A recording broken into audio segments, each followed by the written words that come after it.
Hello दोस्तों, आप सभी का मेरे YouTube channel GK comma math हैस में स्वागत है। आज हम पल्लव राजवंश के बारे में पढ़ेंगे। हमेशा ही प्रश्न इससे विभिन्न कॉम्पिटिटिव एग्जाम में पूछे जाते हैं, चाहे वह कोई पीसीएस हो या एसएससी बैंकिंग रेलवे हो। पल्लव राजवंश से प्रश्न आता है, इसलिए आज हम इसको विस्तृत रूप से पढ़ेंगे। इस वीडियो को आप लास्ट तक देखिएगा, लाइक सब्सक्राइब और शेयर कीजिएगा। सब्सक्राइब कर घंटी को जरूर दबाइएगा, दोस्तों को भी शेयर कीजिएगा। फेसबुक, व्हाट्सएप और इंस्टाग्राम पर भी इसे शेयर कीजिएगा। पल्लव राजवंश का संस्थापक सिंह विष्णु को माना जाता है। यह वैष्णव धर्म का अनुयायी था। प्रश्न पूछता है कि पल्लव राजवंश का संस्थापक कौन था, तो सिंह विष्णु था पल्लव राजवंश का संस्थापक। इसने राजधानी कांची को बनाया। सिंह विष्णु ने अपनी राजधानी कांची को बनाया, जो वर्तमान में तमिलनाडु के कांचीपुरम में है। ये पल्लव राजवंश है। नीचे में पांड्य है, यहीं पे कांची है, वर्तमान में ये तमिलनाडु में है, इसको कांचीपुरम कहते हैं। यहीं पे इन्होंने सिंह विष्णु ने अपनी राजधानी को बनाया था। किरातार्जुनीयम के लेखक भारवी ये संस्कृत के विद्वान थे, जो सिंह विष्णु के दरबार में रहते थे। भारवी जो थे वह सिंह विष्णु के दरबार में रहते थे। हर राजा का एक दरबार होता है जिसमें गणमान्य लोग रहते हैं, उसमें एक भारवी भी थे।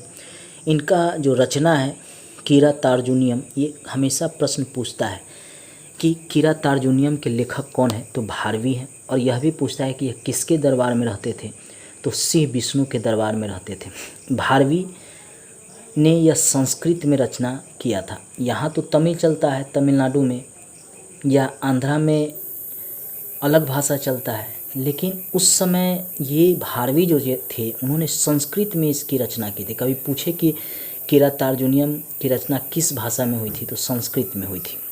सिंह विष्णु का पुत्र महेंद्र वर्मन था, महेंद्र वर्मन प्रथम। महेंद्र वर्मन 2 हैं पल्लव काल में, आप याद रखिएगा, ये महेंद्र वर्मन प्रथम है। ये सिंह विष्णु के पुत्र थे और ये शासक बने। यह एक महान शासक था, चूँकि इसके समय में युद्ध और शांति दोनों देखने को मिला। इसने मत विलास प्रहसन की रचना की। किसने?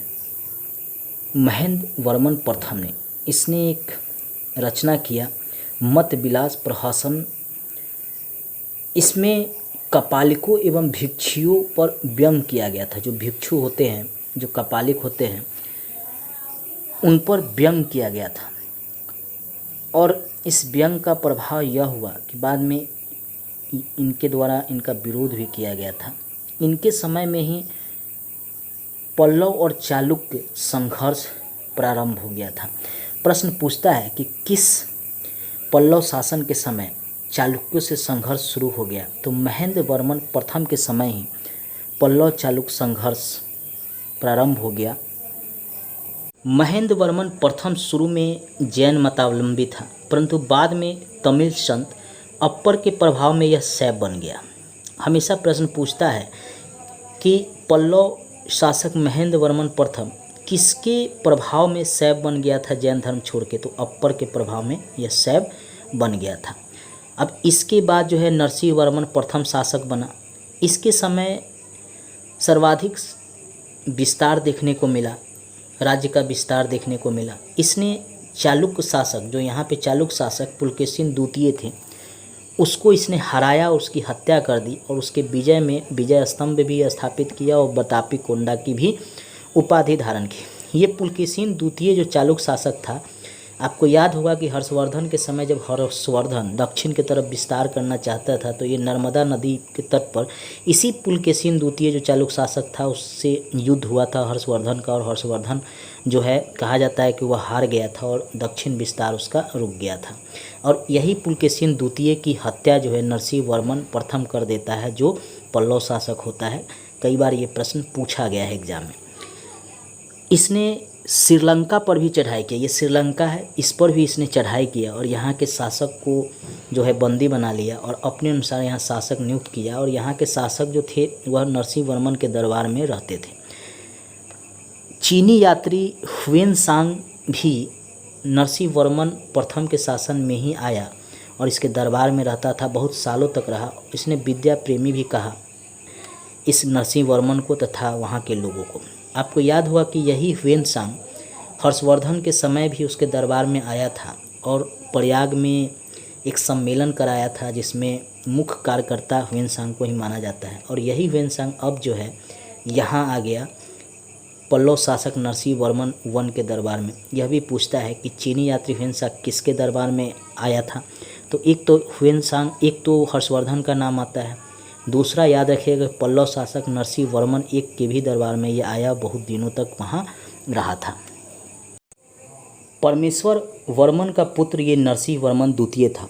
चूँकि इससे पहले भी 2 शासक हुए नरसिंह वर्मन प्रथम के बाद, महेंद्र वर्मन द्वितीय और परमेश्वर वर्मन प्रथम, लेकिन इनके समय कुछ खास विकास नहीं हुआ, इसीलिए इतिहास में इनके बारे में कुछ खास दर्ज नहीं है। अगला जो शासक शक्तिशाली आता है वह नरसिंह वर्मन द्वितीय का ही नाम आता है और यह परमेश्वर वर्मन का पुत्र था। इसके समय शांतिपूर्ण शासन रहा। इसके समय ही अरबों का आक्रमण हुआ था। कई बार प्रश्न पूछता है कि अरबों का आक्रमण कब हुआ था, तो नरसिंह वर्मन द्वितीय के समय हुआ था।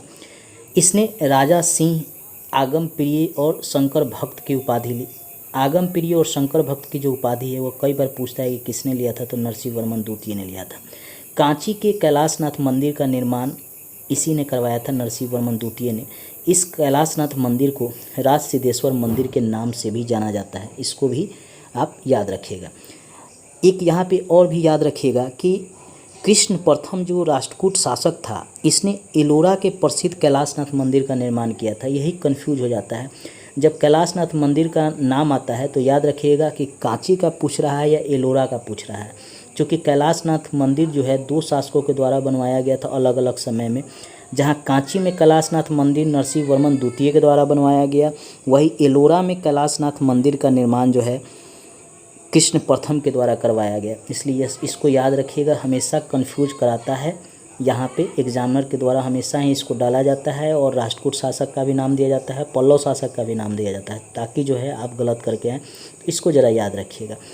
कैलाशनाथ मंदिर को राज सिद्धेश्वर मंदिर भी कहते हैं। कभी कभी कैलाशनाथ मंदिर का नाम नहीं देकर राज सिद्धेश्वर मंदिर देता है। एग्जाम में पूछता है कि राज सिद्धेश्वर मंदिर जो कांची में बना है किस शासक ने इसका निर्माण कराया, तो नरसिंह वर्मन द्वितीय। ये दोनों मंदिर एक ही हैं, इसलिए याद रखिएगा, नाम अलग अलग है। यह द्रविड़ स्थापत्य कला का प्रयोग किया गया था। इस मंदिर में 3 स्थापत्य कला था। उत्तर, दक्षिण और मध्य भारत में एक नागर शैली होता है, एक द्रविड़ शैली होता है, एक बेसर शैली होता है। यहाँ पे द्रविड़ शैली का उपयोग किया गया था इस मंदिर में, इसको याद रखिएगा।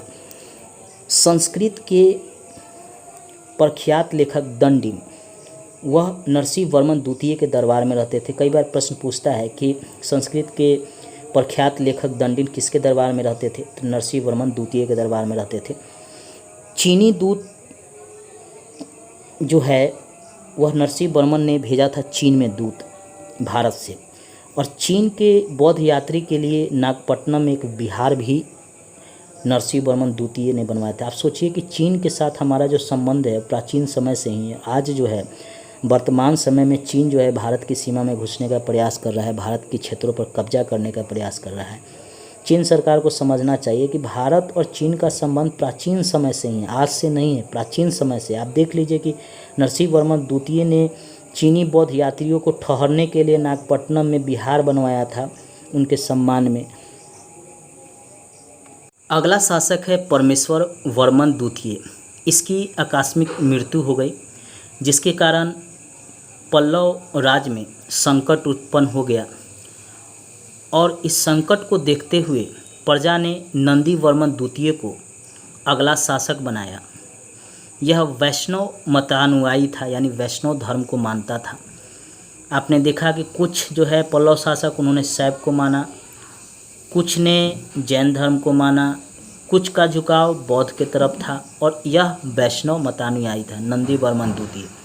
कांची के मुक्तेश्वर मंदिर तथा बैकुंठ पेरुमल मंदिर का निर्माण नंदी वर्मन द्वितीय के समय ही हुआ था। याद रखिएगा, कई बार पूछता है कि कांची के मुक्तेश्वर मंदिर और बैकुंठ मंदिर का निर्माण किसके समय हुआ, तो नंदी वर्मन द्वितीय के समय। तिरुमंगाई अलवार इसके समकालीन थे। किसके? नंदीवर्मन द्वितीय के। पूछता है कि तिरुमंगाई अलवार किस पल्लव शासक के समकालीन थे? तो याद रखिएगा नंदीवर्मन द्वितीय के समकालीन थे।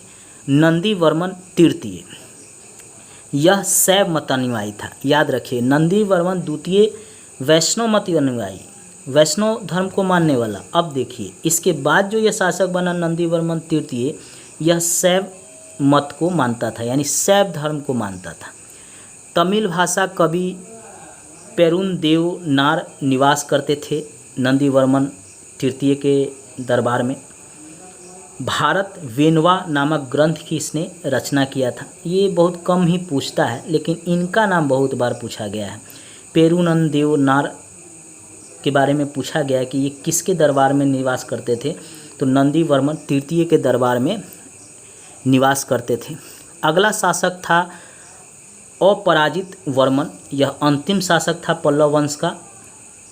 इसके बारे में इतिहास में कुछ खास चर्चा नहीं है, बस यही बताया गया है कि अपराजित वर्मन पल्लव वंश का अंतिम शासक था। दोस्तों आज हमने पल्लव वंश के जो भी महत्वपूर्ण शासक रहे हैं और जिनके बारे में महत्वपूर्ण कार्य किए गए हैं उसके संबंधित हमने पढ़ाया, उनके बारे में बताया, जिससे हमेशा ही प्रश्न एग्ज़ाम में पूछे जाते हैं।